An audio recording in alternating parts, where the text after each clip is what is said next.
Well, discussions with your parents, older friends, or family members can sometimes be difficult. You may not know really what to bring up when it comes to finances, health, end-of-life care, very serious things in some cases.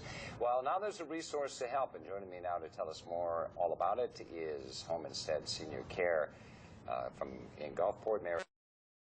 Good to see you, Mary, and thanks for being with us. Now, you call it the 40-70 rule. I presume that's a percentage, but what does that mean? Well, it's not actually a percentage, it's age. Oh. If you are around 40 and your parents are around 70, then that's when you need to start a conversation with them about how they want to age and where. And most people, what I found interesting, you saying that statistics show 34% of adults surveyed are conversation avoiders, you call it. They just want to ignore it? Well, it's a hard subject. You know, Mama and Daddy always were Mama and Daddy, and it's hard to think about them not being able to drive themselves to the grocery store, to doctor's appointments, or pay their bills, or take care of their pets, or all those myriad details of life that they slow down, they can't do anymore because their Mom and Daddy, they think they're going to go on forever.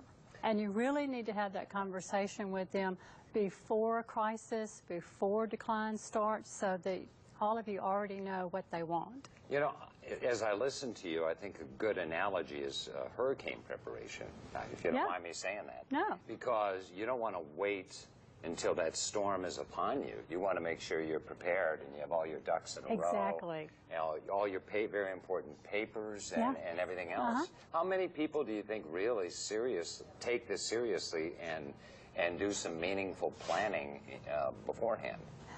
You know, that's hard. For the statistics show that most people don't talk about it. Well, you said 34% haven't talked about it yet. Probably 50% have tried to talk to their parents about it, I would think.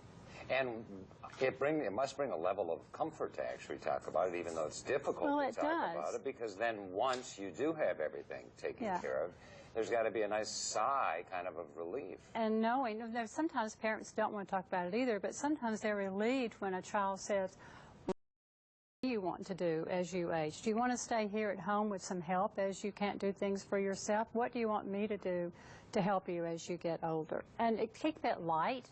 Keep it just close family when you first start the conversation, not friends, extended family, and quickly, neighbors. We're almost out of time, Mary. What's the best way to get started with that conversation, to kind of broach the subject?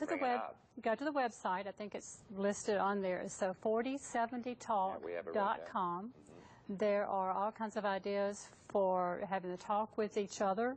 There is a plan that you can go through that asks questions and comes up with answers, so it's not just the child or the parent volunteering information, actual things to think about and how they want to approach all the issues. Yeah, well, information and knowledge is power, and being prepared is always important. From a Home Instead Senior Care in Gulfport, Mary Sukanik, always great having you on the show, Mary. You have such valuable information all the time. Thank you, Dave. I appreciate it.